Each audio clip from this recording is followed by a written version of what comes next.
Nós vamos começar agora o evento sobre a reforma tributária, a segunda fase, é a parte relevante agora, falando um pouquinho sobre imposto de renda.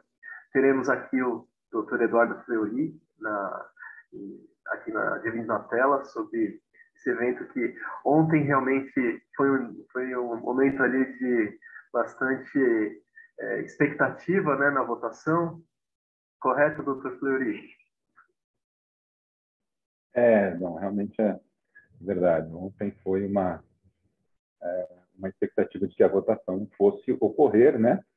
Mas as dificuldades realmente eram muito grandes, as oposições eram muito grandes, então nós estamos, vamos ver o que vai acontecer agora. Mas, Lázaro, pode continuar um pouco na apresentação e depois a gente fala um pouquinho mais sobre isso. Ok.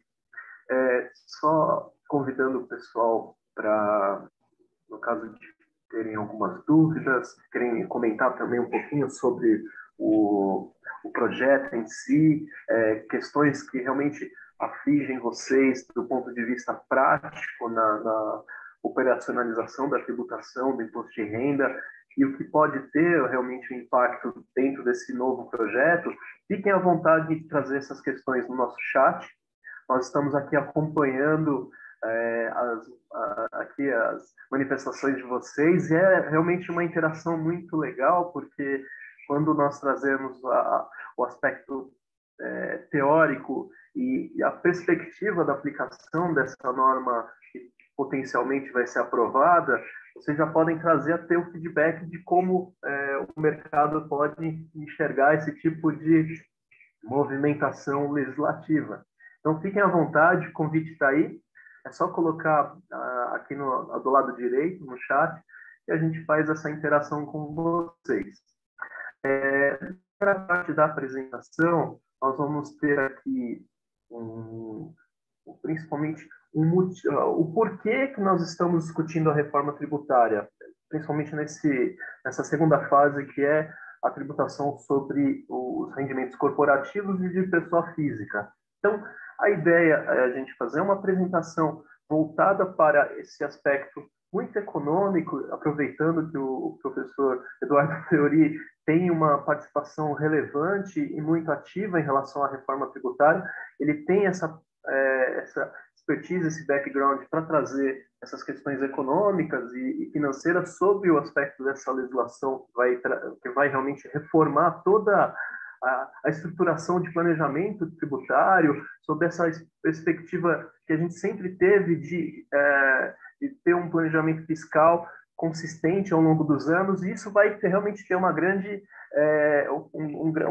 linha de corte se essa aprovação ocorrer. Então, a expectativa é muito grande para entender quais são os impactos efetivamente realizados dentro do negócio e o que foi planejado até aqui e o que pode realmente ser modificado a partir do momento em que esse projeto de lei caminha para ser um projeto aprovado. Então, fique aqui essa primeira introdução, fiquem atentos principalmente nessas mudanças que vão impactar no negócio de vocês e fiquem à vontade para trazer no chat algum comentário ou algum aspecto mais positivo ou negativo do que vocês têm de planejamento hoje. Eu vou fazer uma apresentação rápida aqui. O Dr. Eduardo Fleury, ele é fundador e head da área de Direito Tributário do escritório FCR Law, doutorando e mestre em tributação internacional da Universidade da Flórida. Ele é especialista de Direito Empresarial pela Harvard e também de tributação corporativa pela Leiden, da Holanda. É o ex-auditor fiscal da Fazenda do Estado de São Paulo e também foi auditor fiscal da Receita Federal. Ele é professor e palestrante da área tributária, tanto que ele participa do projeto sobre Tax Strategy do mestrado profissional da FGV. Ele é consultor do Banco Mundial sobre tributação indireta, impactos das propostas de reforma tributária, e participantes de grupo de discussões também no Senado a respeito do projeto da reforma tributária do imposto de renda. Em relação a essa introdução, aqui eu convido o professor Fleury para trazer um pouco dessa o que o Brasil, por que o Brasil precisa mudar essa tributação dos lucros? E a gente poderia dar início à apresentação. Ok, Lázaro. Obrigado aí pela introdução. E a gente gostaria de, antes de começar a apresentação, fazer aí algumas observações em relação a essa proposta, né, que foi apresentada pelo governo. Uma proposta que, ao apresentar o governo, eu acho que não ficou bem atento àquilo. A proposta inicial ela deu um choque muito grande, porque ela atingiu não só na questão da taxação dos dividendos, mas também a hora que ela avançou, né, sobre vários setores, né, na área imobiliária, por exemplo, ela praticamente restringiu que empresas imobiliárias ficassem no presumido.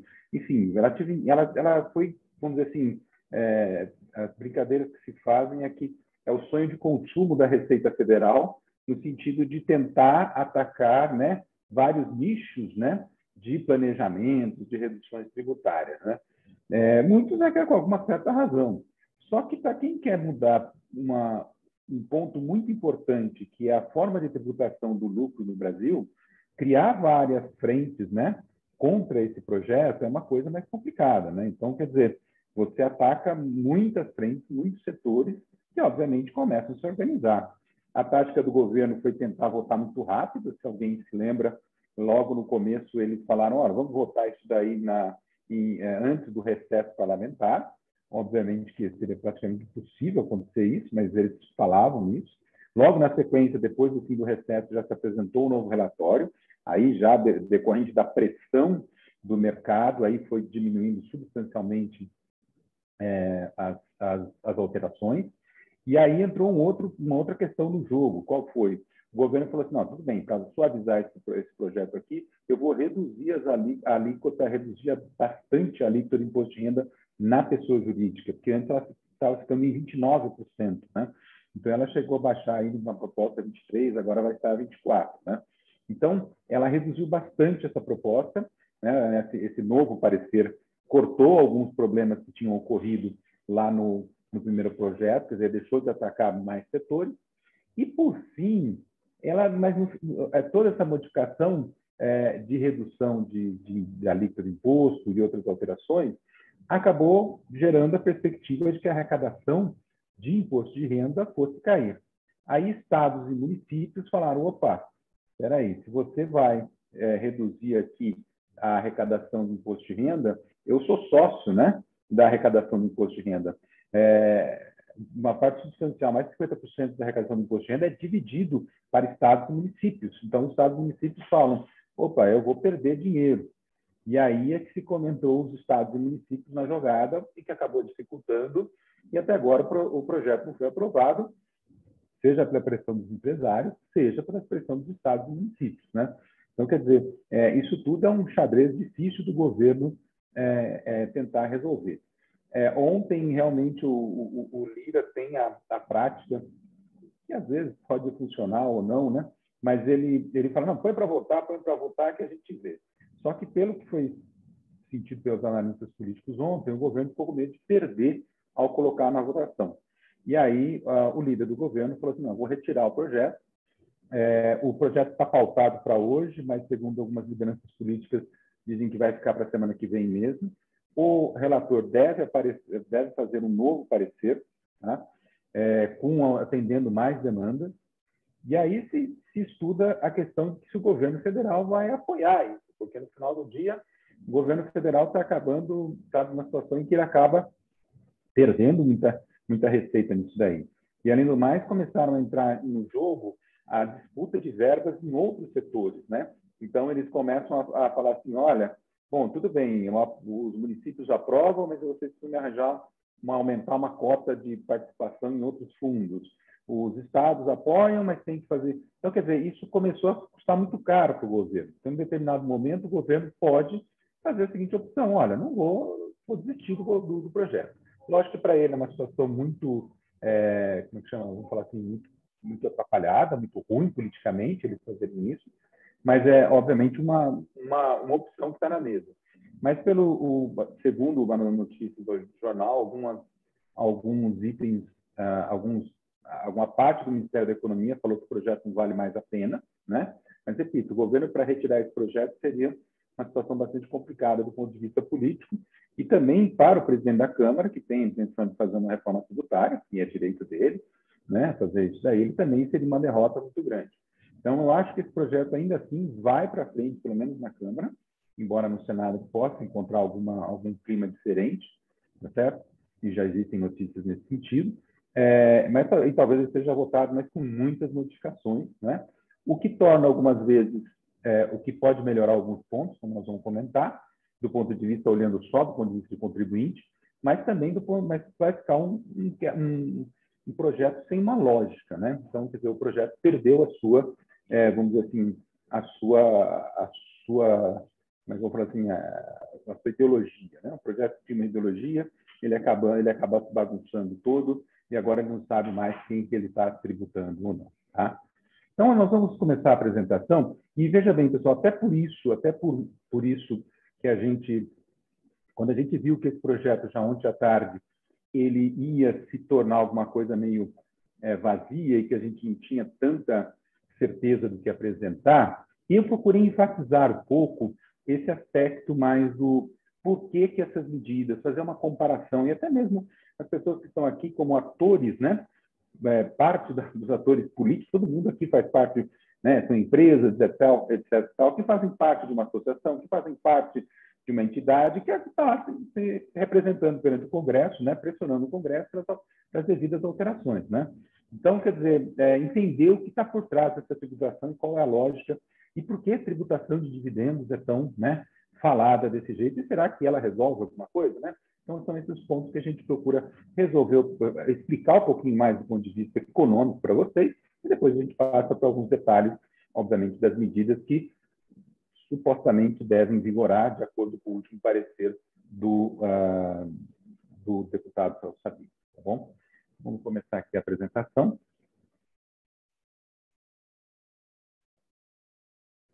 Por favor, se derem algum chiado do som, por favor, me avisem. Eu, no começo da pandemia, fiz uma apresentação lá na GV, em que simplesmente a apresentação ficou totalmente... a imagem não apareceu e ninguém me avisou até a metade, entendeu, do negócio. Então, se tiverem alguma coisa... Eu estou vendo tudinho e o seu som está perfeito. Tá. Qualquer coisa, vocês me avisem, por favor, tá bom? Pode deixar. Porque deixar... Eu faço assim. Bom, essa questão de segunda etapa da reforma tributária e tudo mais, deixa eu diminuir um pouquinho. Tá? De segunda etapa da reforma, primeira, isso é coisa do governo federal, e como o Guedes sempre trabalhou com essa ideia de primeira fase, o consumo, que seria o projeto da CBS, que já está lá no Congresso, aí a segunda fase seria dos dividendos, né, do imposto de renda, e a terceira fase seria a tributação da folha de salário. Então, ele sempre... folha de salários. Então, ele sempre falou isso daí. Então, para, né, dar um pouco mais de, digamos assim, prestígio para o governo, né, principalmente diante do Arthur Lira, o Arthur Lira chegou e falou: vamos votar antes da segunda fase, e a gente já vai votar a primeira fase, que seria a CBS, né? Então, por isso que a gente fala de segunda fase da reforma tributária. Então, vamos ver aqui o que a gente tem. Bom, aí tem... O meu currículo já foi muito bem explicado pelo Lázaro. Do Lázaro eu vou apresentar a hora que for a vez dele falar, tá bom? Então, tributação dos lucros, né? Por que o Brasil precisa mudar? Qual o panorama que a gente tem, né, no mundo e no Brasil, tá certo? Que a gente precisa mudar. Só lembrando que a gente vai falar um pouquinho também de juros sobre capital próprio, né? O governo quer eliminar também esse... É difícil falar benefício, eu não gosto de falar esse termo para o juros de capital próprio, tá? Mas esse dispositivo, vamos falar assim, ele quer eliminar esse dispositivo, e o governo entende que ele não faz uma função importante e tudo mais. Ele acabou se tornando meramente um benefício fiscal. Mas a gente vai tentar entender o porquê que tem esses juros de capital próprio, né? e o que ele significa do ponto econômico. Não é simplesmente uma dedução a mais, né? Ele tem um conteúdo econômico também importante. Mas vamos seguir aqui. Um dos problemas grandes do Brasil, né, em termos de competitividade, até mesmo o secretário Everardo, ele tem repetido, falando assim, não, olha, eu não tinha esse problema que vocês tanto falam de precisar reduzir a alíquota do imposto de renda de pessoa jurídica para o Brasil se tornar competitivo, né? Por que competitivo antes de entrar nos números, né?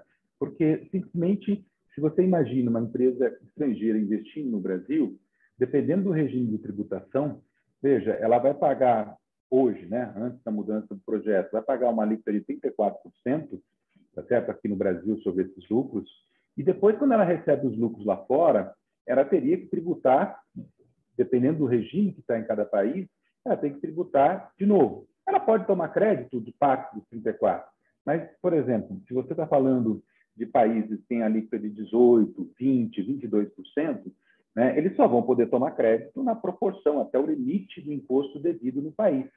O que significa que, se um país tem uma alíquota de 22%, dos 22 para os 34, ou seja, 12%, é custo puro. Qual a consequência disso? A consequência é a perda de investimento estrangeiro, né? E a perda de competitividade, né? Quando a gente olha da economia brasileira. E o que acontece, que eu vou mostrar um pouquinho mais à frente, é que o Brasil vem perdendo essa competitividade. As empresas multinacionais acabam deixando cada vez menos lucro no país, exatamente para evitar o quê? Esse problema de ser tributado a 34% e depois ter um custo maior na distribuição. Quem trabalha em multinacional pode perceber, principalmente quando se trata de produtos e não tanto de serviços, né? Mas também de produtos, mas também de produtos a gente vê bem isso, é que se você pega essa empresa há 20 anos atrás, ela importava poucas matérias-primas. Hoje ela importa cada vez mais produtos mais de valor adicionado maior, insumos já mais separados, principalmente tecnologicamente. Então, por quê? Porque eles procuram deixar cada vez menos lucro no país. Isso é um lado da história. O outro lado da história é a competitividade, né, que você tem das empresas brasileiras fazendo negócio no exterior. Veja, então, voltando à história do secretário Everardo, ele colocava, na minha época isso não havia um problema. Sim, porque na época dele, no ano 2000, a média da OCDE de alíquotas de pessoa jurídica era de 31%, quase 32%. Hoje, a média da OCDE é de 23,8%. Então, veja, repito, né, um país, um investidor estrangeiro, uma empresa estrangeira fazendo negócio no Brasil, que tem pagando 34%, ela, na média, vamos falar assim, só vai poder se creditar de 23,83%, quando a gente está falando de um regime que permite o crédito. Alguns regimes não permitem crédito, como são regimes de natureza territorial. Por exemplo, os Estados Unidos hoje não tem, em tese, mais direito de crédito, né? Ele é uma regime territorial. Os dividendos são isentos lá. Os recebidos são isentos. Mas já pagou 34%, né? Portanto, já tem um custo maior. Também as empresas brasileiras, quando vão fazer negócio no exterior, e nisso o projeto mudou um pouco, melhorou um pouco esse projeto, né? Quando eles vão fazer negócio no exterior, elas pagam, por exemplo, uma empresa brasileira que vai fazer negócio na Inglaterra, a alíquota lá é 18%. Só que a empresa brasileira é obrigada, entre aspas, a trazer este lucro no balanço da empresa, traz o lucro que ela teve no exterior para o balanço no Brasil e paga a diferença entre 34% e 18%. E tem que fazer isso todo ano, independente de distribuir dividendos ou não. O que, na prática, isso gera uma falta de competitividade. É por isso que nós temos tão poucas multinacionais brasileiras. E aquelas que existem, que a gente pensa que são multinacionais brasileiras, na verdade, já não são. Como é o caso da Ambev, né? A Ambev hoje já não é mais uma empresa que controla empresas estrangeiras. Na verdade, ela já é controlada por outra empresa, por uma empresa do exterior. Então, na verdade, a gente tem um problema muito sério de competitividade, né? Então, é isso que a gente fala aqui, quando a gente está elencando, né, esses itens aqui, né, perda de investimentos estrangeiros, que eu acabei de falar, perda de competitividade das multinacionais brasileiras, e perda de competitividade brasileira também no comércio exterior, porque se ela tem um custo maior de imposto de renda, a hora que ela vende para o exterior, ela está vendendo um custo maior. Se um outro país tem uma alíquota de 23 e aqui tem uma alíquota de 24, obviamente isso tende, desculpa, de 34, né? Tem uma alíquota de 34, obviamente a gente vai ter um custo maior, né? Então, também isso é importante. A economia brasileira, e principalmente a indústria brasileira, perde muito nessa competição. Uma coisa que o resultado dessa perda, né, já pode ser visto em alguns números, né? Essa perda de competitividade diz que quando a gente fala CIT, né, é Corporate Income Tax, né, que é o imposto de renda e a contribuição social sobre o lucro. Veja que em 2008 a arrecadação, e olha que nós estamos falando de um ano da crise, né, do ano lá da crise de 2008, 2009. Vocês vejam que a arrecadação cai de 3,11% do PIB para, em 2017, ser 1,99%, 2%. Quer dizer, você já percebe que o governo, tanto se fala em perda de arrecadação, mas, na verdade, a gente já está perdendo a arrecadação. Houve alguma recuperação no ano de 2018, 2019, mas não voltamos aos patamares anteriores, né? Também de 2017, que é o cálculo que foi possível à época fazer, ela também nós estamos começando a sair um pouco da crise, né? Então, tem algumas... Tanto que quando eu fiz esse cálculo, não peguei 2016, porque daí os balanços das empresas estavam muito ruins, peguei 2017, né? Então, você vê que a gente já perde a arrecadação. Então, uma reforma tributária para reduzir o imposto de renda da pessoa jurídica, ela não pode ser vista como imediata, né? Ela tem que ser vista no médio prazo, para incentivar negócios, tá certo? No país. Então, quer dizer, e aí gerar mais arrecadação. Então, nesse sentido, a gente concorda com o governo, existe uma visão, e tenho vários colegas aí que participam dos mesmos debates do Senado, que a gente está participando agora, que têm opiniões diferentes, né? A minha opinião é que o governo pode arriscar e deveria arriscar numa redução de alíquota para a pessoa jurídica, tá? A tributação, qual a consequência, quando a gente fala rendimento do capital, é rendimento dos juros e rendimento do lucro, principalmente, tá? Qual a causa imediata da tributação do lucro de uma empresa? Ela diminui recursos para investimentos. Simplesmente, quer dizer, eu tenho eu tenho um lucro de 100, e se eu sou tributado a 34, me sobra 66 para reinvestir, seja na própria empresa ou seja em outras empresas. Então, quer dizer, esse panorama, né, que a gente tem, assim, quando o governo fala que, olha, um dos motos aí do Paulo Guedes, ao defender a proposta, é o seguinte: com a tributação do lucro, com a redução da alíquota para 24%, eu estou gerando um caixa para a empresa maior. É verdade, ele está gerando um caixa para a empresa maior para que ela reinvista. Depois a gente vai ver, as coligadas e as controladas também poderão receber esse dividendo sem tributação e poderão reinvestir em outros setores. Então, realmente, eu acho que esse é um ponto muito importante, né? Eu acho que a dinâmica dos negócios ele é fundamental. Então, a gente tem que entender isso. Um outro ponto que, se você resolve tributar demais o rendimento do capital, isso pode incentivar ou desincentivar a poupança, né? Então, quer dizer, por que existe, por exemplo, a isenção quando você faz um plano de previdência, né? Você recebe o salário e você aporta uma parte do salário num plano de previdência. Exatamente, existe essa isenção para incentivar que você coloque mais dinheiro na poupança, tá certo? E você poupe mais até para a previdência futura, né? Para a aposentadoria futura. Então, quer dizer, o raciocínio de que se você tributar muito capital, muito rendimento do capital, o que eu vou fazer? Para que eu vou guardar o dinheiro, né? Eu vou tender a consumir. Quando você fala isso para milionários, bilionários, ou como diz a teoria, vidas infinitas, porque o cara pode gastar o dinheiro com 10 gerações dele, ainda não gastou todo o dinheiro, pode não funcionar bem. Mas a gente tem que lembrar que boa parte cada vez mais a classe média poupa e investe, né, em bolsa de valores, em fundos de previdência e tudo mais. Então, é bastante importante dizer que isso uma tributação muito alta dos rendimentos pode falar assim, não vale a pena ter um rendimento pequeno, eu vou preferir consumir, né? A tributação dos lucros na distribuição de dividendos, ela faz um pouco de sentido, porque mas aí é que eu defendo, né? A tributação dos dividendos, né? ela não pode ocorrer dentro do sistema econômico. Quer dizer, enquanto o dinheiro sai de uma empresa e é investido em outra, não deverá haver a tributação.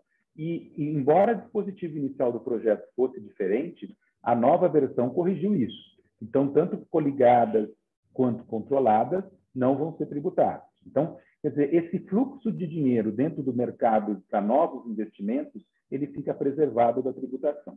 Quer dizer, quando o dinheiro é efetivamente distribuído para o sócio acionista, certo? Ele vai, aí sim, ele vai usar para quê? Para consumir. Então, é como seria quase um tributo sobre consumo, como seria um IVA, né? Um IBS sobre o consumo, equivale a uma taxa de 20%, né? É quase como se você colocasse uma alíquota mais alta para produtos, por exemplo, embora não funcione muito bem, mas como para tributos de luxo, consumidos pelas pessoas mais ricas. Tá? O efeito é mais ou menos o mesmo dessa tributação sobre os dividendos. Então, quer dizer, eu acho que faz sentido a tributação dos dividendos, mas exatamente quando o dinheiro vai para o consumo. Né? Uma coisa importante, quando vai distribuir na última instância para a pessoa física. Cuidado, a gente está falando aqui tudo em tese. No Brasil, a gente tem lucro presumido, tá certo? Simples, pejotização.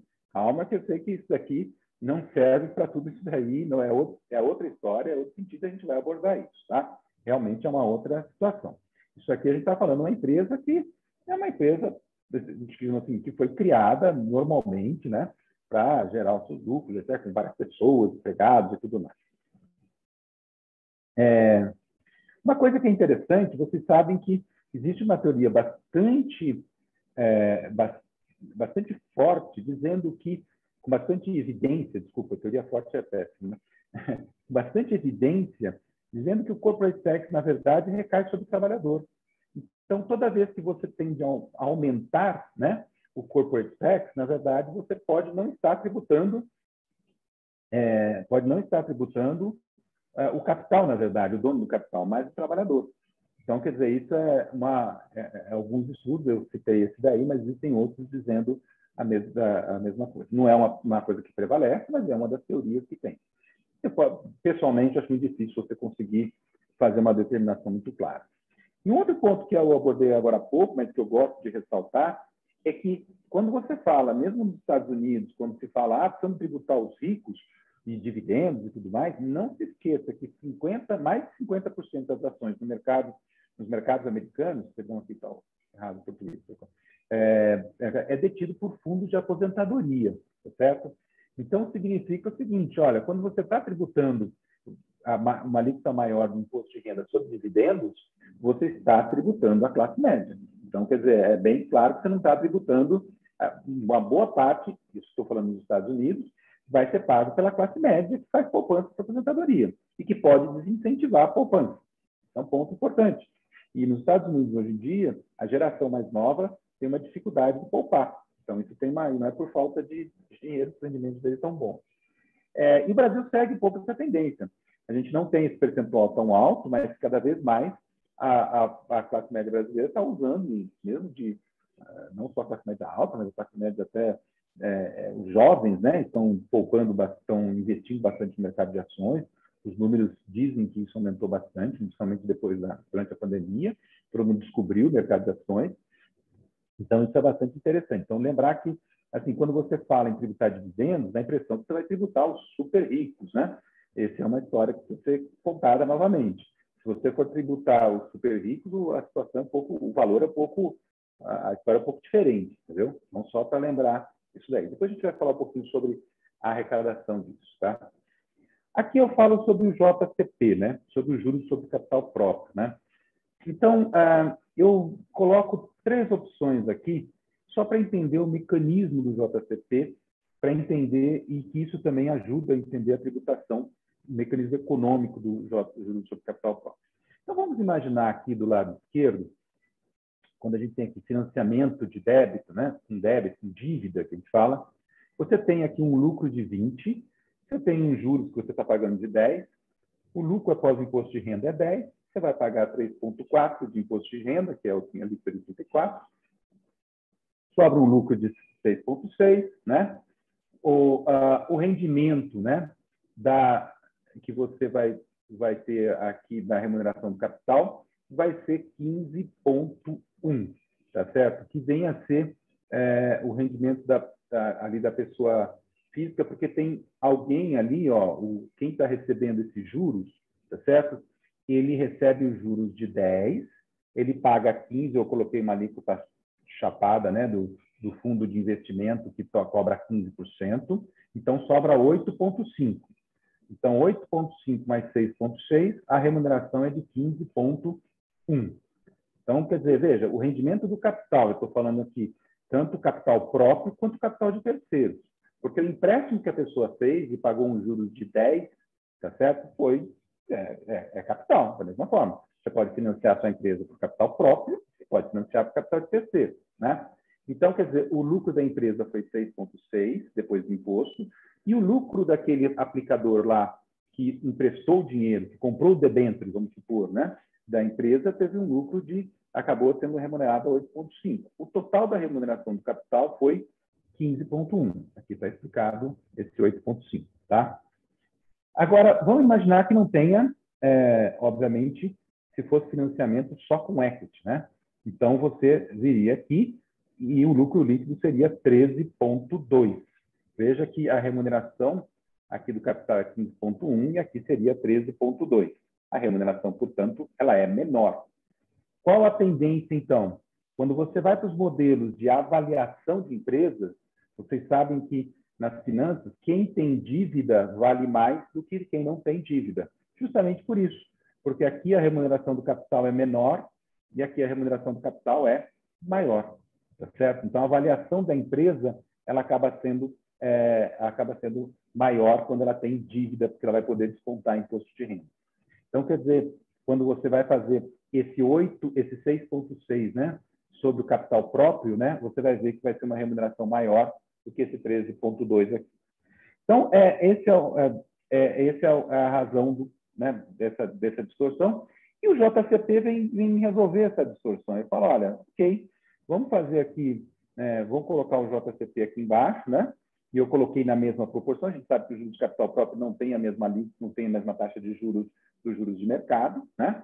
E aí, o que vai acontecer? Aí você restabelece essa remuneração de 15,1. Só que a diferença é que você faz isso por capital próprio, né? Você não faz isso com capital de terceiro. Então, você volta na remuneração de 15,1, mas fica tudo dentro da empresa, fica tudo para o acionista. Então, o acionista tem o quê? O incentivo de manter o capital na empresa. Então, essa seria a lógica do JCP, né? Seria fazer com que, num país como o Brasil, que tem uma taxa de juros normalmente mais alta do que os demais países, é incentivar o financiamento via capital próprio, tá? Então, quer dizer, e aí quando você fala assim, vamos fazer o seguinte, vamos acabar com o JCP, o que vai acontecer, pessoal? Nós vamos voltar na primeira estrutura no médio prazo. O governo, no ano seguinte, pode ter um aumento de arrecadação com o JCP, mas no ano seguinte as empresas podem comprar as ações, né, fazer uma recompra de ações, devolvendo o capital para os sócios, tá? E no final das contas, os sócios vão lá, colocam dinheiro em fundos, e esses fundos vão alimentar esses ou outros, não faz diferença, vão alimentar o financiamento da empresa. A empresa vai voltar a ser financiada o quê? Por dívida. E o resultado é que o governo também não vai arrecadar da mesma forma. Então, quer dizer, o governo vai ter problema, ele vai deixar de arrecadar na pessoa jurídica da mesma maneira. Quer dizer, só que dessa vez ele está deixando de arrecadar por causa do juros de capital próprio, mas no futuro vai ser para o juros de capital que vai pagar para outra empresa. Então, quer dizer, pagar para terceiros, né? Então, quer dizer, na verdade, no curto prazo, o governo consegue ter alguma receita. No médio prazo, as empresas vão se estruturar muito mais com débito, com dívida, com debêntures, né, do que com capital próprio. Porque com dívida eles conseguem deduzir do imposto de renda. Então, repito, né, os acionistas vão preferir, entre aspas, né, porque assim, é um esquema muito simples, vai tirar o dinheiro da empresa, colocar num fundo e esse fundo emprestar dinheiro para a empresa. É muito mais rentável para ele, sem contar, a gente só lembrando que esse projeto reduziu também algumas alíquotas do imposto de renda sobre fundos, tá?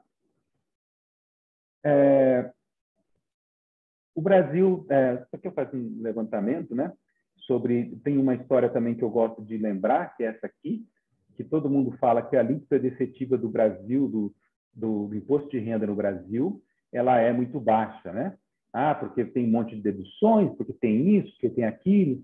Teve um levantamento que o Valor Econômico fez com base nos balanços dos empresas, ele encontrou de 23%.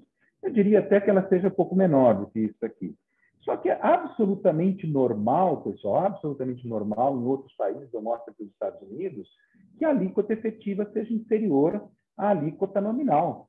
Então, dizer, o Brasil tem muito benefício, é por isso que eu tenho que cobrar mais ou menos imposto, é por isso que a gente tem a alíquota de 34% e não tem a alíquota de 25% ou 20%, etc. Isso não faz sentido nenhum, porque todos os outros países também têm uma alíquota efetiva bem abaixo da alíquota nominal. Então, esse também não é uma justificativa para você manter alíquotas muito altas, né? O movimento do mundo, né, como a gente mostra, né, quando a gente vai, eu vou voltar só um pouquinho, pessoal, só uma ordem aqui que eu vou colocar, né? Quando a gente mostra aqui, por exemplo, pulei um pouquinho a tela, tá? Depois eu vou voltar. Quando a gente mostra que as alíquotas médias, né, do imposto de renda de pessoa jurídica, eles caíram de 31 e para 2020, esse número mais atualizado, para 23,27, e aqui você tem alguns exemplos de alíquotas em diversos países, né? Você, obviamente, tem uma expectativa de que o imposto de renda arrecadado por esses países, né, tenha sofrido uma diminuição muito grande, né? E aí é que a gente dá uma olhada aqui nessa tabela, tá certo?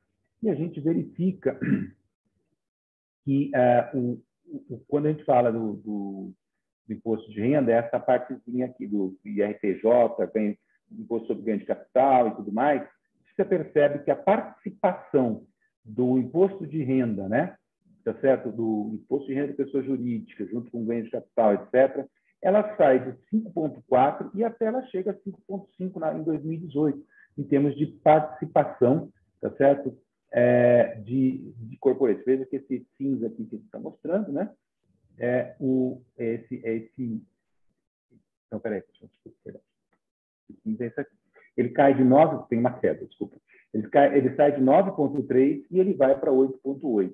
Não é uma queda substancial, entendeu, pessoal? Então, é isso que eu estava vendo aqui, estava errado. Não é uma queda substancial, quer dizer, não é proporcional à queda das alíquotas. Então, quer dizer, a participação da arrecadação do imposto de renda de pessoa jurídica nos países, né, que tiveram essa redução não é tão ruim assim. Quer dizer, alguns países têm, inclusive, aumento de arrecadação. Nós temos uma tela aqui que demonstra isso daqui. Olha. O que acontece? Dos 35 países que reduziram as alíquotas, 21 aumentaram a arrecadação, certo? E 14 tiveram a arrecadação reduzida como proporção do PIB. Então, a gente fez isso aqui. Quer dizer, não é uma coisa certa. Quando você reduz a alíquota, não significa necessariamente que você vai perder a arrecadação. Pode ser que no curto prazo, 1 ano, 2 anos, você tenha uma perda. Mas depois, a competitividade que você pode gerar é tudo estratégico, né? Do dia para a noite, que você vai fazer isso, tá certo? É tudo estratégico. Essa competitividade que você gera, tá certo? Permite que você arrecade mais. Então, tem a sua lógica aí nesse sistema que está sendo proposto, tá? Então, por fim, só um último ponto que eu gostaria de colocar nisso daqui. Esse é um gráfico muito chato, mas a conclusão nossa é a seguinte. Estudos da OCDE mostram claramente, certo, que a transferência de renda, tipo Bolsa Família, é muito mais eficiente para distribuir renda do que tributação de dividendos, por exemplo. Entendeu? Então, esse é porque lógico que você pode falar assim, se eu for tributar mais o pessoal mais rico, né? Ok, está resolvido. Deve estar resolvido. Mas o tributo é muito complexo, né? A gente acabou de ver e eu vou falar sobre isso, que quando você pensa que você está tributando os mais ricos, necessariamente, nessa proposta que o governo está fazendo, não está tributando os mais ricos. Então, quer dizer, usar o tributo para fazer distribuição de renda é meio complicado, é bastante difícil. Não só pelas oposições políticas, como pela efetividade. O tributo tem complexidades que é difícil de você manejar, entendeu? Então, quer dizer, repito, você fala assim, vamos tributar o mais rico? Vamos, mas seria super errado eu tributar a distribuição de lucros para as controladoras. E aí, o que vai fazer um cara que é muito rico hoje? Você acha que ele vai querer distribuir do jeito que está sendo proposto o que o governo está propondo agora, né, na versão atual? Você acha que ele vai distribuir o dividendo para ele? Não, ele vai reter e vai fazer investimento.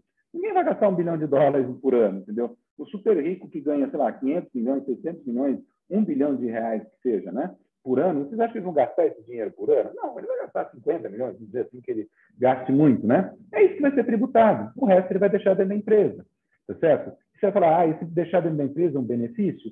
Eu não acho que é um benefício, porque você não está reduzindo o dinheiro que pode ser reinvestido, não vai ficar parado aquele dinheiro lá, né? Então, quer dizer, veja que é muito complexo. Esse gráfico demonstra claramente que é muito mais eficiente você fazer política, você arrecadar o dinheiro e depois gastar bem, né, gastar do ponto de vista de melhorar a distribuição de renda, do que você usar política tributária para fazer distribuição de renda.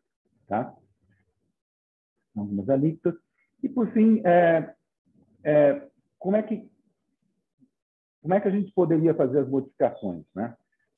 Apesar de a gente ser, né, empresa de lucro presumido, né, nós somos escritório de advocacia, beneficiamos, etc. Tal, mas o lucro presumido, simples, né, e MEI, ele é uma distorção. Quer dizer, não tem sentido, ora você pagar mais ou pagar menos, né? Quer dizer, a MEI virou e ainda parece que vai aumentar o valor ainda de faturamento da MEI, que é a microempreendedor individual.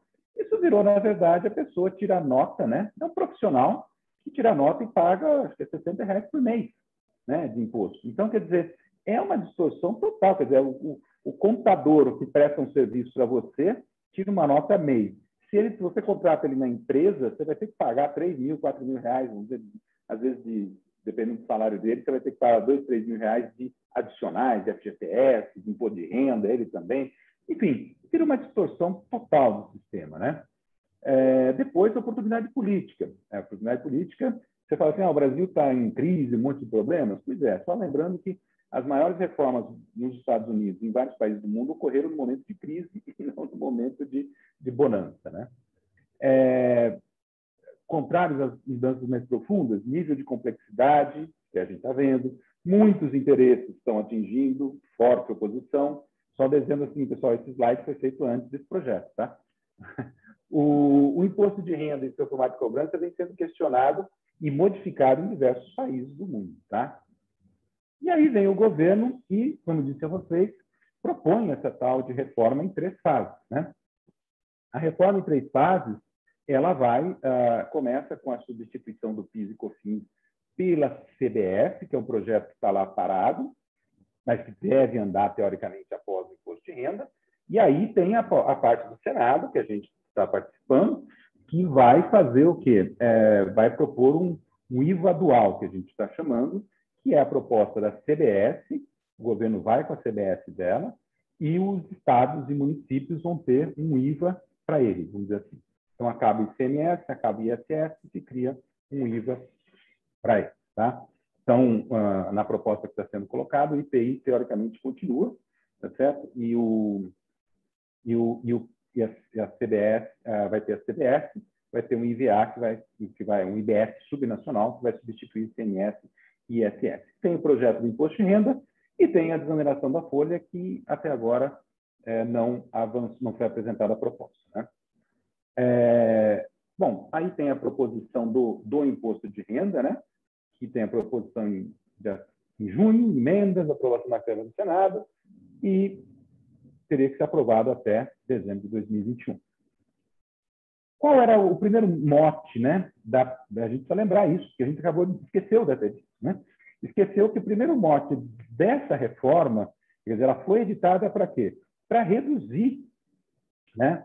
Para reduzir a tributação, tá certo? Das faixas mais baixas de renda. Havia uma promessa do presidente de que ele iria isentar pessoas que ganham até 5 mil. Obviamente, isso seria um custo muito grande, porque, infelizmente, no Brasil, muita arrecadação é gerada por quem ganha até 5 mil reais, por incrível que pareça. Não é a maior parte, mas é gerado. Fica muito o custo, né? Isso aí seria muito grande. Então, portanto, a isenção sobe apenas de 1.903 para 2.500, né? e as outras faixas são corrigidas não com a mesma proporção que a primeira, não com o mesmo percentual que a primeira. Mas existem algumas correções. Então, como você pode ver aí, todas as faixas foram corrigidas, mas não no mesmo percentual do que a primeira faixa foi corrigida. Tá? Então, o governo faz essa correção, só que tem um detalhe, pessoal. Essa primeira faixa aqui, esse pessoal que ganhava de 1.900 até 2.500, na prática, eles não pagavam imposto de renda. O que acontecia é que eles tinham uma retenção do imposto, então deduzia do salário deles, tá certo? E depois eles recebiam restituição no ano seguinte. Então, na verdade, era uma questão muito mais de fluxo de caixa, né? Então, na prática, essa isenção ela assim, absolutamente, do ponto de vista efetivo, zero, porque, na verdade, as pessoas não pagavam e vão continuar não pagando. A única diferença é que eles tinham alguma retenção na fonte, tá certo? E depois eles recebiam de volta isso no final do ano. Então, quer dizer, essa isenção custou um fluxo de caixa para o governo, mas não custou dinheiro mesmo, entendeu? De um ponto de vista no final da história. E essas outras faixas, sim, custaram alguma coisa, vão custar alguma coisa para o governo, fala-se entre 14 e 20 bilhões de reais. Só que o governo falou assim, olha, custa lá esse valor, só que eu estou fazendo uma coisinha para tentar resolver isso aqui. Lembra aquele desconto simplificado? Agora estou estabelecendo um limite de até 40 mil. Isso daqui, a gente não tem muitas, como que chama? Não tem muitos instrumentos do ponto de vista dos dados que a Receita disponibiliza para a gente para fazer o cálculo. Mas, potencialmente, isso daqui gera um aumento de tributação para muitas dessas pessoas que já estão aqui, ó, entre 3.700 para cima, entendeu? Então, quer dizer, aqueles ganhos que eles eventualmente tiveram por uma pequena correção dessa tabela, pode ser que eles venham perder aqui. Tá? É interessante que isso aconteceu um pouco na reforma tributária americana de 2017, que eles fazem algumas modificações que você não consegue, ela é muito, como é que chama? Pulverizada. Você não sabe, não tem uma classe que foi atingida exatamente. Depende da pessoa, dos gastos que ela tem e tudo mais. Então, isso ajuda a não ter muita oposição, né? Então, fica uma coisa meio pulverizada. Você não sabe quem ganhou, quem perdeu, e não tem, assim, um grupo de pessoas que você olha que ganhou e outro que perdeu. Não dá para fazer uma classificação, ela fica meio aleatória, né? Agora, isso daqui realmente deve causar, né, essa restrição ao aumento, ao desconto simplificado, deve causar um aumento de arrecadação que compensa parte da perda que o governo estaria tendo aqui, tá? Antes de entrar a pessoa jurídica, pelo menos você tem uma boa notícia, né, para quem quiser antecipar o imposto de renda sobre ganho de capital. O governo vai, na proposta do jeito que está lá, né, supondo que vai ser mantido, a gente está tudo... Agora já estamos começando a entrar naquele momento em que depende do novo relatório, né, do que vai ser apresentado. O governo fala assim, nós vamos tributar 4% sobre a diferença entre o valor que você tem na sua declaração de renda e o valor atualizado a preço de mercado. Então, você pode chegar, escolher os seus bens, ver qual é o valor de mercado e aplicar a alíquota de 4%. Evidentemente, né, isso é um ganho para você. Né? Vai ser um ganho, mas para o governo corresponde o quê? Teoricamente, uma antecipação de receita. Né? Alguns chegam a falar que isso é uma pedalada, né? Porque você está antecipando receita de outros anos. Na verdade, em determinado momento, mais à frente, se não tivesse esse dispositivo, você iria vender esse imóvel, tá certo? E ia ter um ganho. E esse ganho você ia pagar 15 até a alíquota, dependendo do valor do ganho, até a alíquota de 22,5, que é progressiva, né? De 15 para 22,5. Então, você tem, nesse caso, você teria, portanto, você pagaria mais imposto. Mas você não sabe quando você vai vender e nem o governo sabe quando você vai vender.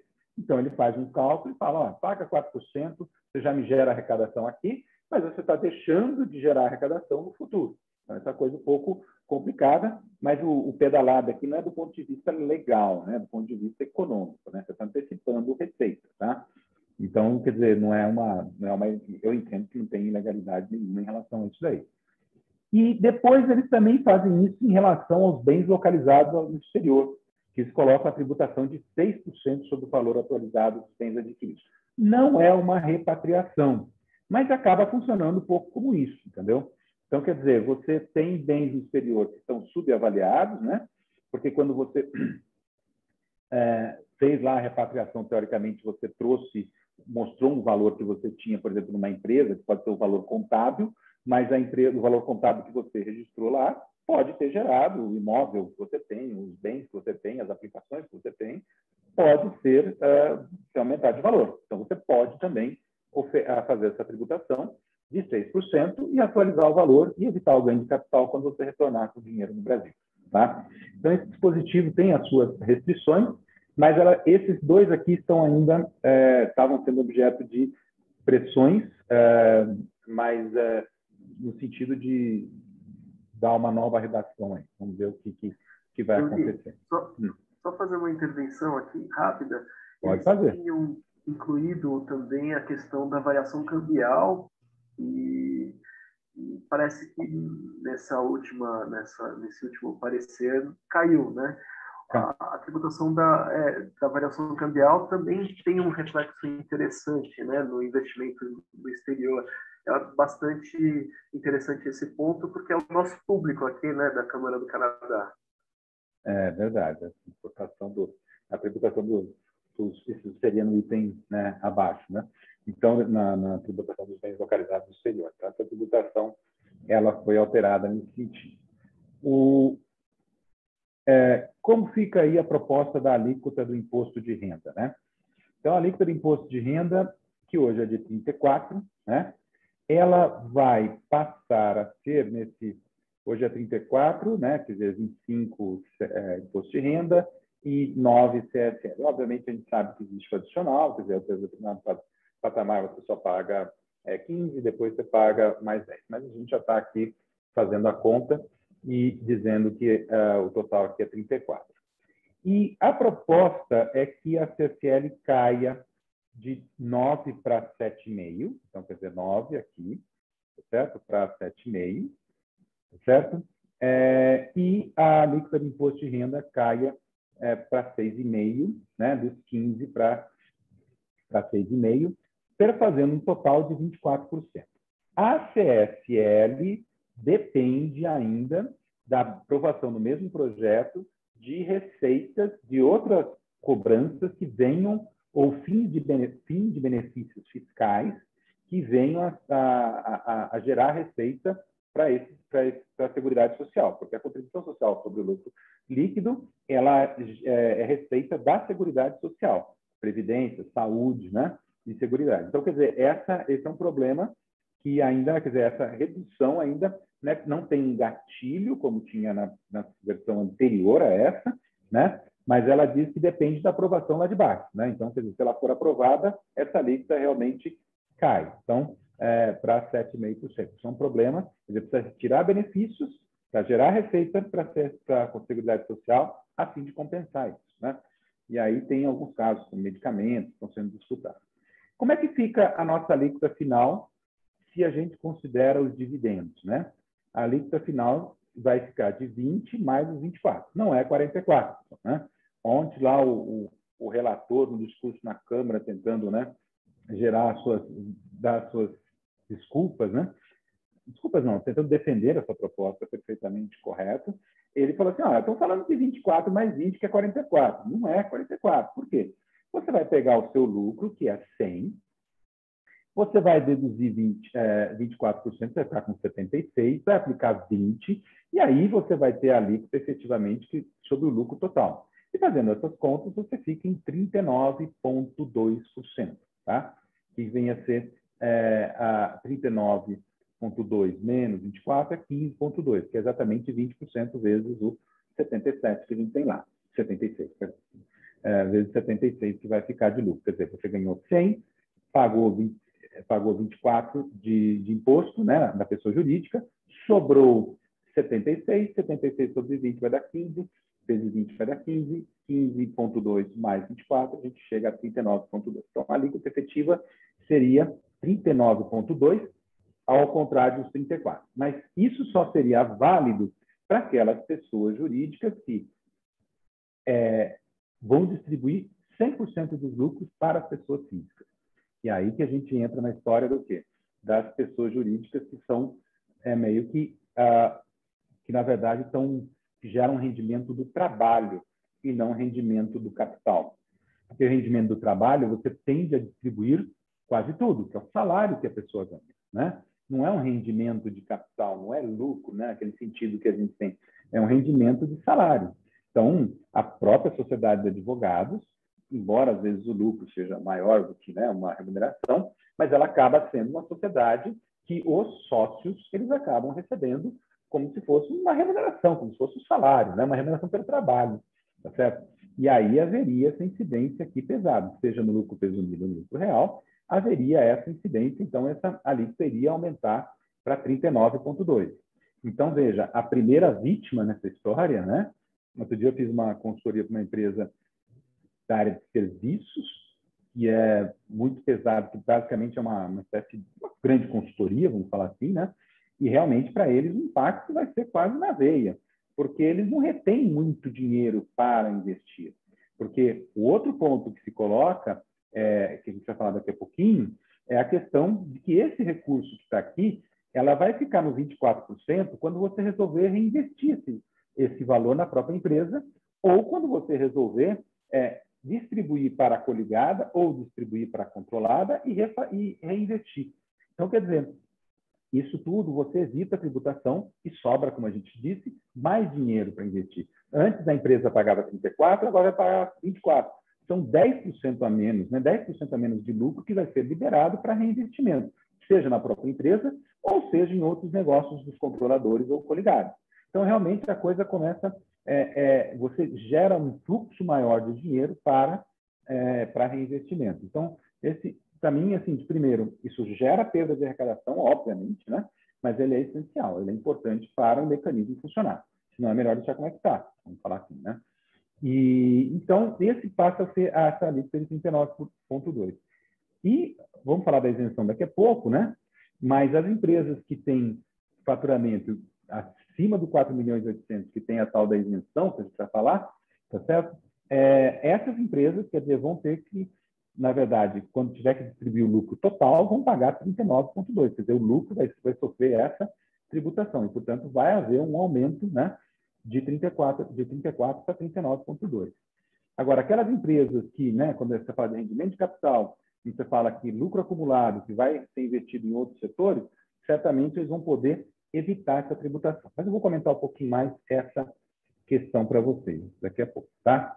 Falando agora da isenção, que, pessoal, não deu para corrigir o slide, tá? A gente estava revendo até aqui o que aconteceu. Primeiro, bom, enfim, esse projeto ele avançou desde o começo, dizendo que empresas que faturavam até 4 micro e pequenas empresas, lá da Lei Complementar 123, mesmo que não estivessem no Simples, teriam uma isenção até 20 mil. Né? Empresa que tem, na verdade. Né? Só lembrando, né? O formato de tributação do imposto de renda sobre dividendos, pessoal, é de retenção na fonte, ou seja, a empresa vai fazer a retenção. Então, a pessoa jurídica, como se fosse rendimento de banco, dessas coisas. Você vai lá colocar só como retido exclusivamente na fonte. Tá? Então, esse é o formato que ele vai existir. Então, eles vão dar a isenção, né, para a pessoa física. E no começo eles falaram, para a pessoa física, que seja sócia de uma micro, pequena empresa, né, que está enquadrada lá na Lei Complementar 123, tá certo? Que fature, obviamente, até 4.800.000, tá? Mas aí era o sócio que recebesse até 20 mil reais. Tá? Essa foi o primeiro dispositivo e não precisaria que essa empresa tivesse necessariamente um Simples, tá? Aí, com a pressão, o que aconteceu? Eles falaram, não, agora qualquer lucro que você for distribuir para a empresa do Simples, tá certo? Você está isento. E aí eles falaram, para as outras empresas que têm um faturamento até 4.800.000, que sejam no lucro real, presumido, arbitrado, terão uma isenção na distribuição até 20 mil reais por mês. Quer dizer, se cada acionista receber até 20 mil reais, acionista, sócio, né, lógico, sócio, receber até 20 mil reais por mês. Acima deste valor, o que exceder será tributado pela alíquota de 20%. Também é uma coisa que mudou, que no começo estava que vai tributar 100% o dividendo recebido. Na nova redação, ele fala o que exceder vai ser tributado a 20%. Agora, na conversa de ontem, no Senado, no debate da Câmara, foi falado explicitamente pelo relator que não haveria esse limite de R$20.000 mais. Ele falou, não está no parecer, mas ele falou, e um outro deputado também do governo falou lá, um líder, que eu não me recordo o nome, dizendo que não haveria mais esse limite. Quer dizer, empresas que faturam até 4.800.000 não iriam pagar, qualquer que fosse o valor do dividendo a ser distribuído, não iria pagar imposto sobre dividendos. Então, ele falou assim, empresas, as pequenas empresas, médias empresas que sustentam esse país, tá certo? Eles vão estar totalmente isentos. E mais do que isso, eles vão ter redução de alíquota. Verdade, né? Vai sair de 34 para 24. Então, realmente, teoricamente, está correto isso daí. Só que o valor disso daqui, que vai, se for realmente global essa história, vai ser um valor muito alto em termos de perda de arrecadação. Então, aí já começa a gerar aquele outro problema que nós falamos, o problema com os estados. Os estados falam, olha, vai faltar dinheiro para mim, porque uma parte desse dinheiro que você está deixando de arrecadar é meu, né? Então, quer dizer, sempre tem essa questão. É por isso que o governo está perdendo um pouquinho como é que eu vou dizer assim, né, a vontade do projeto, porque daí está custando muito alto. Ele tem que dar compensação para municípios, compensações para estados, compensações para isso, para aquilo, está ficando muito caro o projeto, mesmo que ainda na redução possa resolver alguma coisa. Então, isso é importante. E veja, pessoal, vou ser sincero, vamos pensar bem. A empresa que está nessa situação, né, a tendência que vai acontecer é que algumas empresas de consultoria hoje, tá certo, vão acabar se dividindo. Eles vão montar grupos, né, cada um é sócio de uma parte e distribui de forma desigual. Quer dizer, você vai desestruturar, quer dizer, você pode falar assim, você não devia dar isenção para tudo? Não estou dizendo que dá isenção para tudo, mas estou dizendo assim, ou tributa todo mundo, né? Ou dá muito pouca exceção, tá? E outro ponto que também é errado, ao meu ver, quando tinha esse valor de 20.000, quer dizer, qual a diferença a tributação existe princípio de isonomia tributária, bem claro. Quer dizer, qual a diferença de um sócio de uma empresa que recebe 20.000 de uma empresa que fatura até 4,8 milhões para uma empresa que fatura 15, 20 milhões? A situação econômica do sócio é a mesma, da empresa é diferente, mas a tributação dos dividendos é sobre a pessoa física, a despeito de ter retenção na fonte. Então, isso, obviamente, no dia seguinte ia dar contencioso. Entendeu? Esse limite de 20.000 só para sócios de empresas até 4,8, isso ia dar problema, porque todo mundo ia falar que, mas por que né? Por que eles têm esse benefício e eu não tenho, né? Então, quer dizer, isso e ainda pode gerar um pouco de contencioso, ao meu ver, nisso daí. Então, esse é um problema que ainda vai ser bastante discutido. O outro ponto que eu acho fundamental, como eu disse a vocês, é essa questão dos dividendos serem distribuídos, né, para as controladoras e para os coligados, para as empresas coligadas. Então, veja, coligado, né, daí a gente está falando dessa letra B aqui, né? 10% ou mais do capital votante, pessoa jurídica que distribui os lucros e dividendos, e desde que esse investimento seja avaliado por equivalência patrimonial. Então, se ele tiver mais de 10% e o investimento for avaliado por equivalência patrimonial, e aí você tem lá a questão, os antigos critérios de relevância, etc. Tal, mas, enfim, aí é que vai entrando naquele critério, na verdade, que hoje é o 10%, mas, estou dizendo assim, entrando, ele vai ser isento do imposto. Quer dizer, quando essa empresa, né, essa coligada, for distribuir para o sócio pessoa física, vai ser tributado. Mas da empresa coligada que tem o lucro, né, para a outra, a empresa irmã, né, que é coligada, ela não vai haver a tributação. Então, essa pessoa que tem um controle que tem 10% das ações daquela empresa, capital votante daquela empresa, ela pode realocar esse investimento para outro setor sem pagar imposto. A mesma coisa a controladora. E aí é que eu falo que o discurso não bate. Por que não bate? Porque as pessoas mais ricas desse país vão manter, como já mantêm, os lucros nas empresas, nas holdings, entendeu? Eles não vão ser atingidos, né? Na hora que você for ver, aquele que ele fala lá que 20.000, ontem no discurso, 20.000 pessoas declararam não sei quantos bilhões e papapá, essas pessoas, a maioria delas vai ser atingida, porque elas vão manter esse dinheiro na saúde. Elas vão distribuir apenas uma parte, certo? E provavelmente vão ganhar, porque estão pagando só 24% no lucro das empresas, vão tributar só uma pequena parte dessa distribuição dos dividendos para ela, quando ela for gastar para consumo, tá certo? E vão manter nas empresas. Não acho que a medida seja equivocada, de jeito nenhum, ela é correta do ponto de vista econômico, ao meu ver, mas, de qualquer maneira, na prática, você não está tributando esses caras, né? E se você não está tributando eles, também não está tributando as PJs, vai sobrar muito pouco, vai sobrar mais uma vez para a classe média alta pagar a conta, e essa conta também não vai fechar, quer dizer, a arrecadação de dividendos vai ser muito baixa. Isso, para mim, é bastante claro, não vejo, vai ser muito, não vai compensar a queda de arrecadação gerada pela redução de alíquota de 34 para 24 na pessoa jurídica. Tá? Então, acho que isso aí, para mim, é bem claro, né? E também você vai permitir, né? As exceções são interessantes aqui, né? Além dessa questão da pessoa jurídica controladora e coligada, além disso, tem esse aqui, em decorrência de valores imobiliários correspondentes à aplicação de recursos que trata o artigo 5º da Lei 11.053. Nós estamos falando aqui de fundos de empresas seguradoras, etc., que é aquela de previdência que tem as reservas técnicas. Essas reservas técnicas, tá certo? É, na verdade, a boa parte do recurso dos seguros, por exemplo, ou previdência que são aplicados, né? Então, ele está dizendo, olha, não vai ter tributação nesse caso.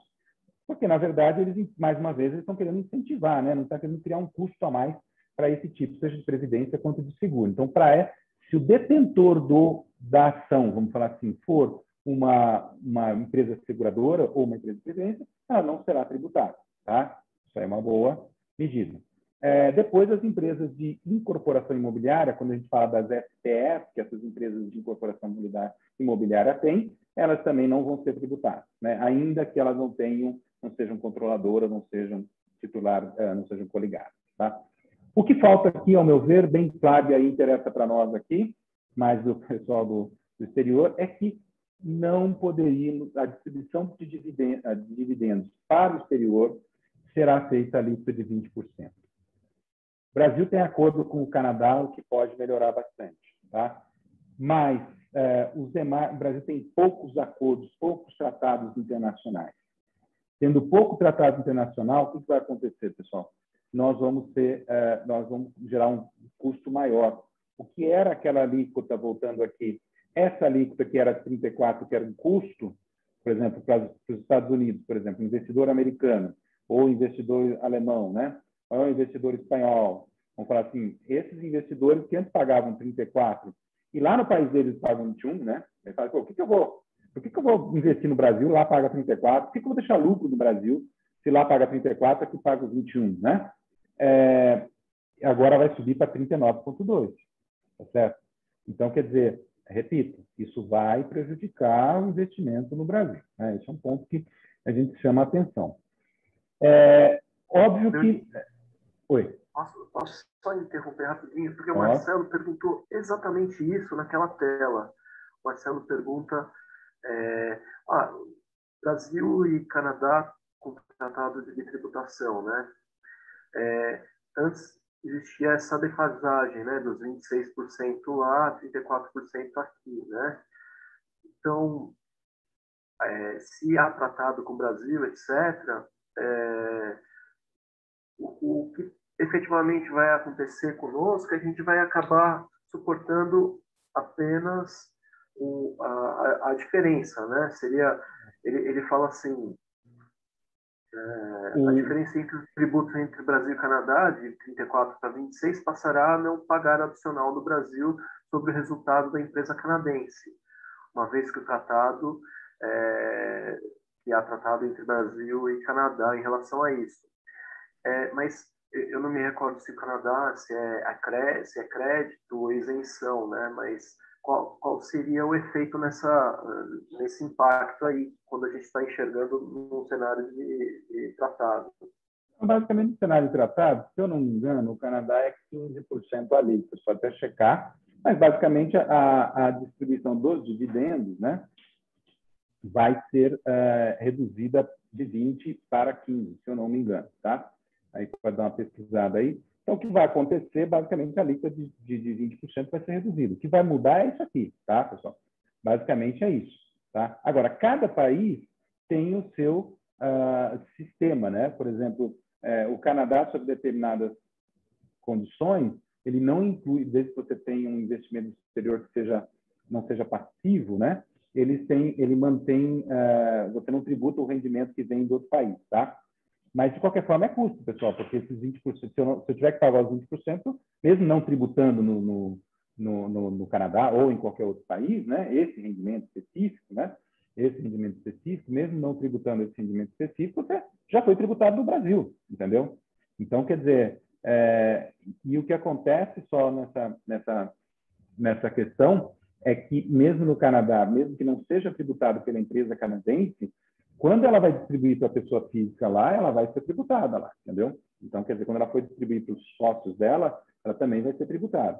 Então, quando a gente vê esse 20% aqui, né, mais a tributação que vai ter lá a pessoa física, realmente o investimento fica um pouco caro, tá certo? Se você não tiver uma redução substancial. Do meu ponto de vista, a alíquota que a gente deveria aplicar para a distribuição no exterior seria de 5%. Poderia ser, assim, em geral, independente de acordo. O argumento do governo é que, olha, não, porque agora eu tenho um motivo para negociar o acordo. Tudo bem, pessoal, cada acordo tributário demora 4, 5 anos, em média, para ser fechado.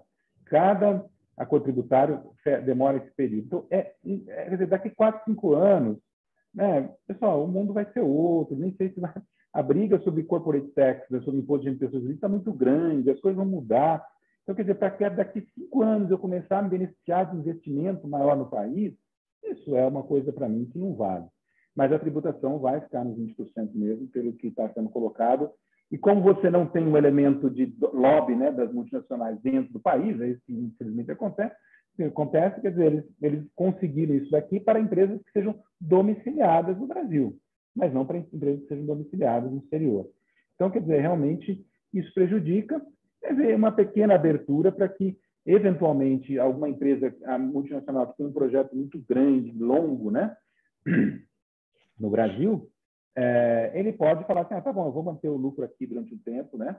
Vou gerar lucro no Brasil, manter o lucro durante um tempo e não vou, portanto, construir uma holding aqui no Brasil e vou reinvestindo aqui no Brasil, né? Mas difícil a gente ver uma situação como essa, assim, uma perspectiva como essa. Só mais uma pergunta do Fábio, que você comentou sobre essa, como é que eu posso explicar, sobre essa possibilidade de balancear melhor essa alíquota da retenção. Ele pergunta, o Fábio, né, poderia ser pensado numa forma de progressividade nesses dois balanços, tanto da retenção como nessa alíquota do IRPJ? Eu acho assim, quando a gente volta nessa alíquota de 20% aqui, eu tenho uma crítica no seguinte sentido, né? Para mim, assim, eu acho que esse equilíbrio aqui está legal, né? Tem o problema do juros sobre capital próprio que eu não acabaria. Não estou falando do ponto de vista fiscal, estou falando do ponto de vista exclusivamente de incentivar a empresa e tributar um pouco mais de justiça. Esse 20% seria muito mais eficiente, ao invés de você talvez dar uma isenção como essa daqui, talvez você colocar uma alíquota progressiva. Porque, veja, mesmo nesse cenário aqui, né, que a gente está colocando com essa isenção, vamos supor que alguém ganhe, uma empresa do Simples, uma empresa que fatura 4 milhões e 800, vamos dizer que um sócio ganhe 50 mil, 40 mil reais. Ele vai pagar de dividendo, receba 40 mil, 50 mil de dividendos. Vamos imaginar que ele vai pagar a mesma remuneração de 20%, a mesma taxação de dividendos de 20% do que a pessoa, do que o super rico está recebendo 100 milhões naquele mês de dividendos. Então, veja, quer dizer, eu acho que a tributação progressiva seria muito mais justa nesse caso. E precisa fazer uma tabela à parte. Obviamente, não dá para usar a mesma tabela. Então, acho que seria muito mais justo e talvez até arrecadasse mais do que essa passagem, entendeu? Então, acho que seria um pouco mais eficiente, né? Agora, o que também é interessante nisso é imaginar que quando você pega essa isenção aqui, quando você soma mais essa não tributação de controlador, etc. tal, pessoal, sobra muito pouco para arrecadar. Quer dizer, quando você tira a classe média, veja bem, para você garantir a tributação dos dividendos, tem gente que faz cálculo que isso aqui vale quase 25 bilhões, tá? Sendo que o potencial arrecadatório seria de 80 bilhões, tá? Então, quer dizer, isso aqui é 25 bilhões. Essa isenção que nós estamos aqui, 25, talvez essa agora geral para o lucro presumido e para sem limite de 20 mil, talvez ela esteja falando de coisa de 35 bilhões, coisa desse tipo, né? Então, faça uma conta bem simples, assim. Quer dizer, nós dependemos, metade da tributação dos dividendos depende do quê? Da empresa que está no Simples, uma empresa que fatura até 4 milhões e 800, pessoal. Ou metade, ou um terço que seja. Vamos falar assim, eu não acredito nessa metade, mas se alguns falam, não, mas aqui é um terço, tá? Que seja um terço, pessoal. Um terço da arrecadação dos dividendos vem de empresas que faturam até 4 milhões e 800, tá? Então, quer dizer assim, essa ilusão de que você vai conseguir tributar, né, aquela ilusão brasileira, tributar banqueiro, né? Banqueiro é rico, né? Vamos tributar. Não se esqueça que ele paga uma alíquota de imposto de renda de 40, até perdi a conta lá, está 45, 46. No Brasil, assim, qualquer coisa que sobra, falta dinheiro, aumenta a alíquota de imposto de renda dos bancos, né? Não estou aqui para defender bancos, mas todo mundo imagina que, tributando o ricaço, eu vou arranjar dinheiro para tudo. Não arranja, pessoal. O ricaço aí vai gerar, se fosse tributado tudo que ele tem, vai arrecadar uns 20 bilhões, tá certo? Mas, obviamente, essa questão aqui de não tributar controladas vai diminuir bastante até mesmo esses 20 bilhões. E, pessoal, 20 bilhões não resolve nem metade da Bolsa, metade da Bolsa Família. Metade é uma coisa que é muito pouco, na verdade. Mesmo que você estivesse gerando incremento, né? Vamos falar assim, coisa que a gente não está. A gente sabe que a redução da alíquota de RPJ, combinada com a redução social, vai gerar uma perda de arrecadação maior do que essa tributação de dividendos. Então, quer dizer, eu acho isso tudo um pouco uma ilusão. Quer dizer, embora eu ache que a tributação de dividendos seja necessária, ela deveria ser progressiva e para ser mais para tentar corrigir um pouquinho, né? Isso, mas é uma correção subsidiária. Como eu disse para vocês no começo, a melhor forma é você arrecadar sem tentar não ser regressivo, dentro do possível ser um pouco progressivo, e na hora do gasto é que você tenta ser progressivo, no sentido de diminuir a diferença de renda, né? Melhorar a distribuição de renda. Agora o Lázaro vai falar sobre essas sequências aqui, e eu vou baixar a minha apresentação, tá, Lázaro? É a mesma apresentação, mas fica mais fácil para você. Né? Eu posso rabiscar à vontade. O Danilo concordou com essa questão da progressividade, é interessante, e de fato segue uma linha muito mais propositiva de equilibrar e arrecadar, principalmente aquelas pessoas com maior capacidade contributiva, né? Agora eu vou falar da parte mais dura, né? Que é para reequilibrar essa questão da arrecadação. E alguns esqueletos que estavam no armário, né? Como, por exemplo, estabelecimento permanente. O Brasil carecia de uma interpretação consistente de estabelecimento permanente. Então, a empresa canadense viria ao Brasil, ao invés de constituir uma empresa, uma filial, etc., convidam a gente, uma pessoa física, para ser o seu representante.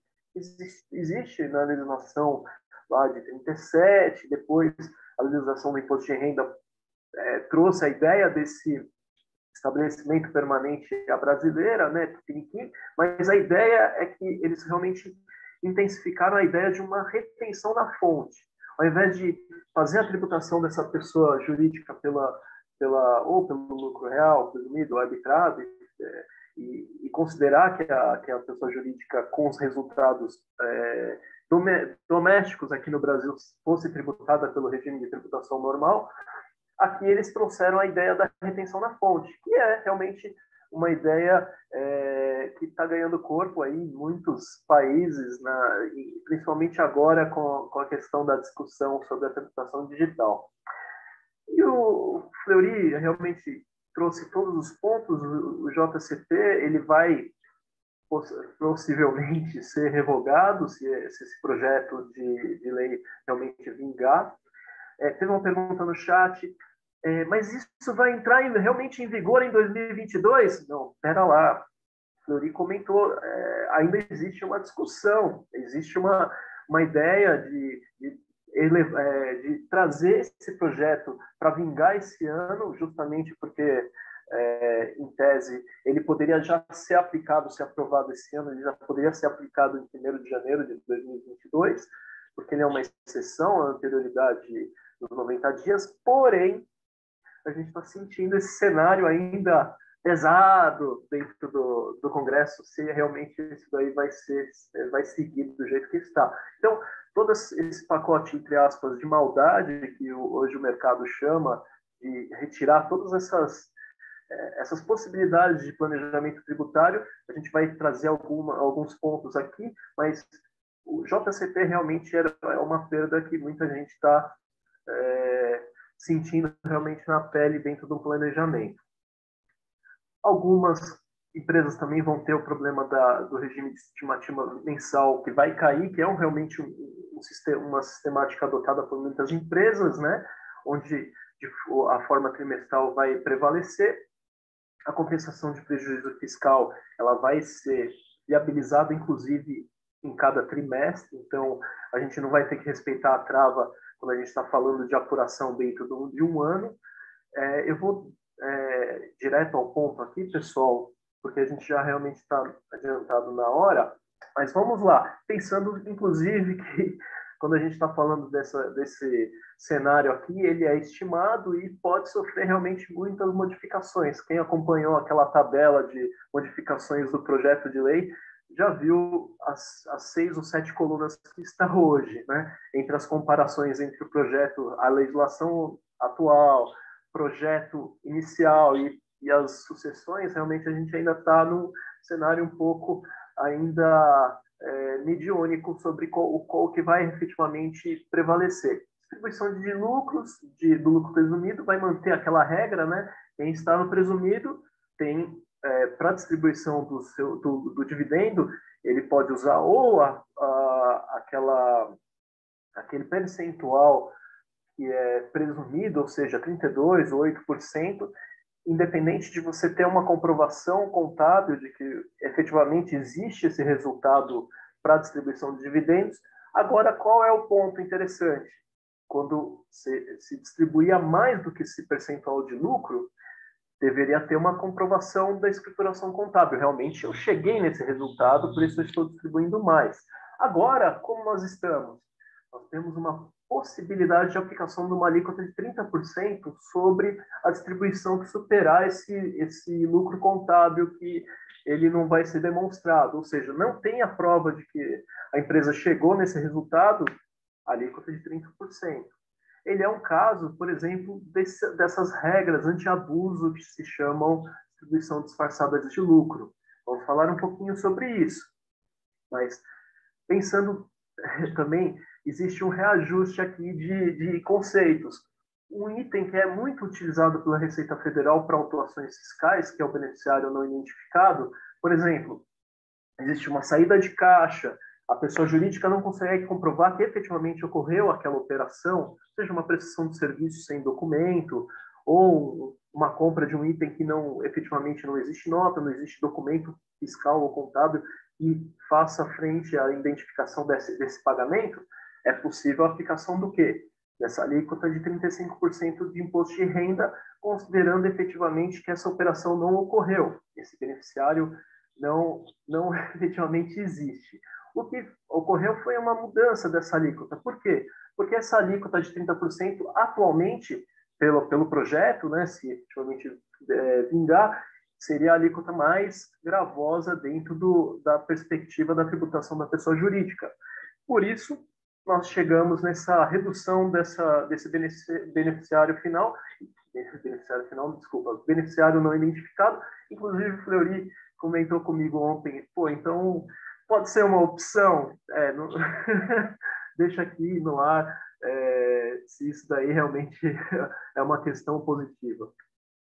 Distribuição disfarçada de lucros é uma regra anti-abuso dentro de um cenário em que, antes de 95, quando os dividendos não eram isentos, ela realmente era um ponto realmente muito fundamental dentro da aplicação da legislação tributária federal.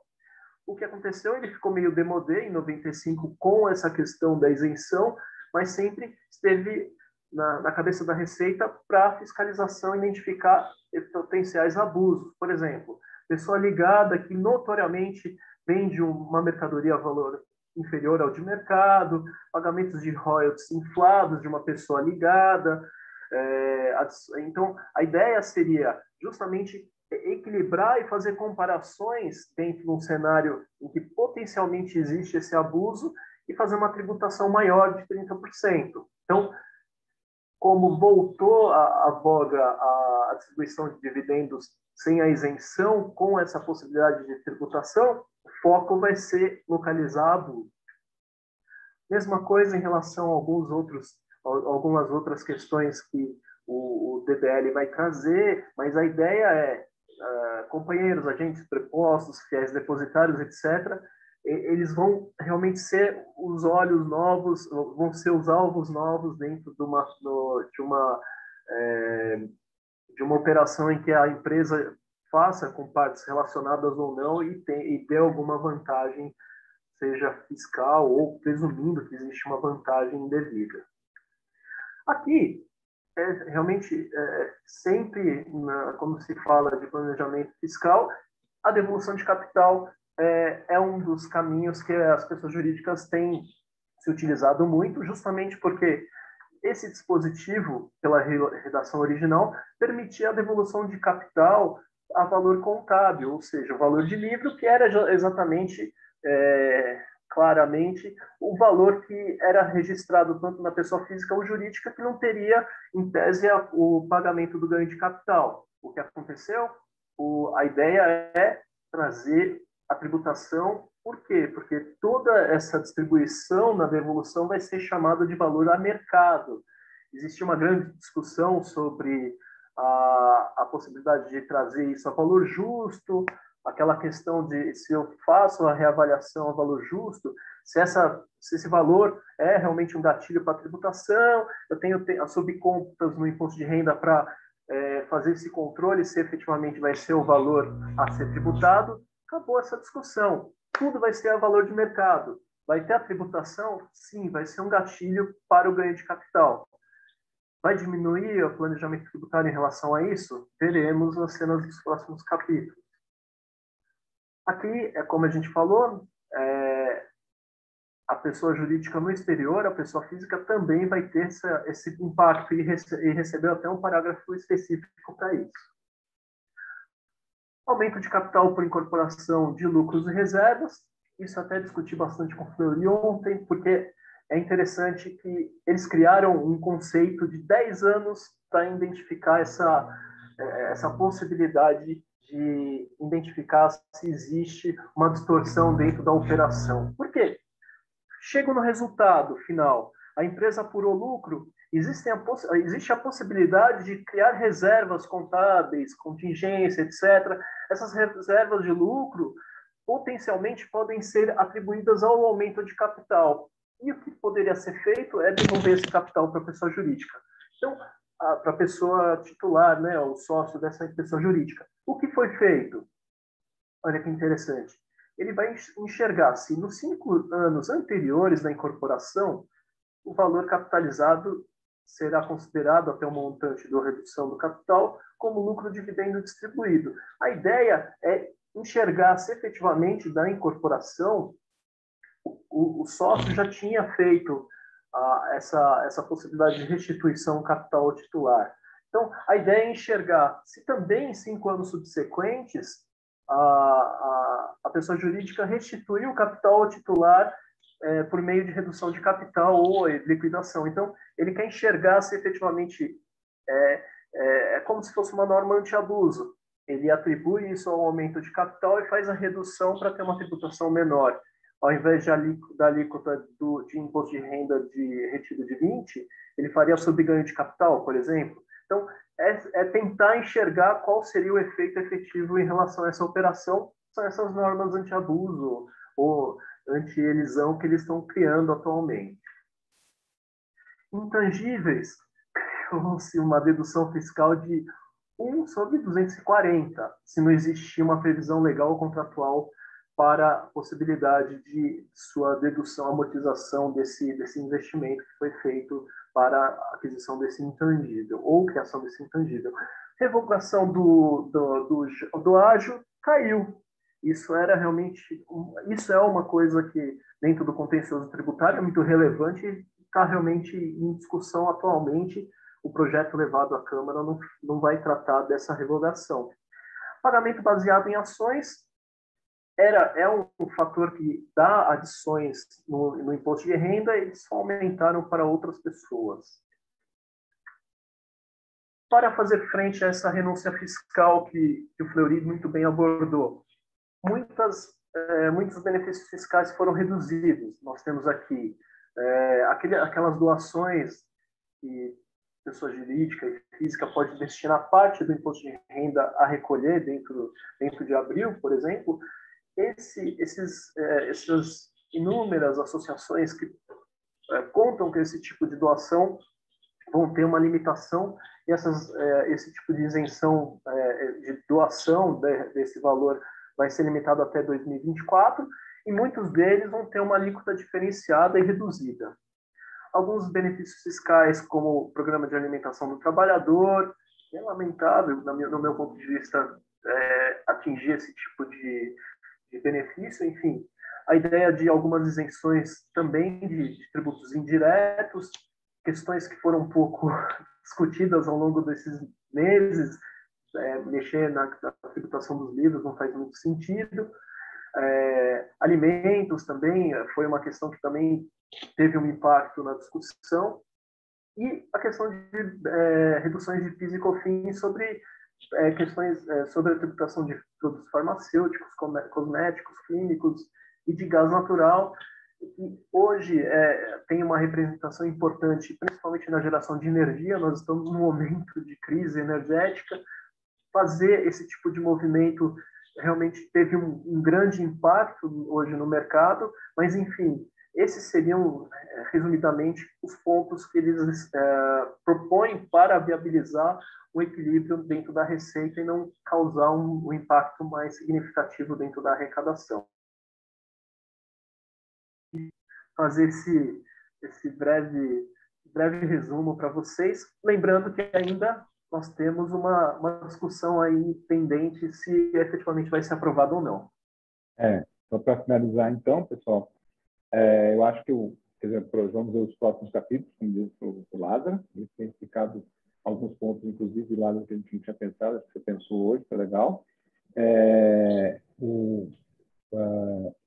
Fazendo uma referência aí ao Lázaro. O Lázaro hoje é um cara que é importante, é juiz do Tribunal de Impostos e Taxas, tem mestrado em tributação internacional, não esqueci de fazer a apresentação, então só lembrando, tem formação não só em direito, mas também em contabilidade, então por isso que ele sabe muito bem explicar a questão da valoração. Enfim, eu acho que a gente conseguiu aí nessa aplicação, pessoal, apresentar aí os principais pontos, né? E as discussões, como elas estão ocorrendo, né? O porquê que elas estão ocorrendo. Então, acho importante a gente ver isso daí, tanto o Lázaro quanto eu, procurando explicar um pouco isso e ver o que vai acontecer, o que vai mudar nesse projeto, nisso daí. Nós não demos muita atenção nos fundos de investimento, porque nós entendemos que é um assunto meio à parte, né? Mas só lembrando que os dividendos distribuídos para os fundos de investimento serão tributados à alíquota de 5,88% e não de 20%, tá? Então, os fundos de investimento terão essa redução assim, de tributação. Então, acho que é isso.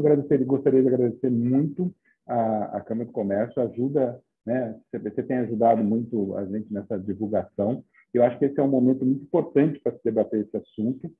Mais à frente, como eu disse, a gente vai estar discutindo no Senado a tributação do consumo, tá certo? Então, quer dizer, a substituição do PIS, COFINS, do ICMS e ISS. Então, acho que está no momento que a gente pode fazer uma modificação significativa na tributação brasileira, tá? Então, a gente agradece muito a CBC, agradece muito a vocês, né, ouvintes aí, e a gente fica aberto para que vocês, o Lázaro já depois aí já colocou os nossos contatos, para que vocês possam entrar, conversar com a gente para ter alguma dúvida. Então, mais uma vez, agradeço a todos, agradeço a CBC e um grande abraço. Tchau, pessoal. Obrigado. Eu acho que agora entra o vídeo institucional, Andressa. Um grande abraço, pessoal.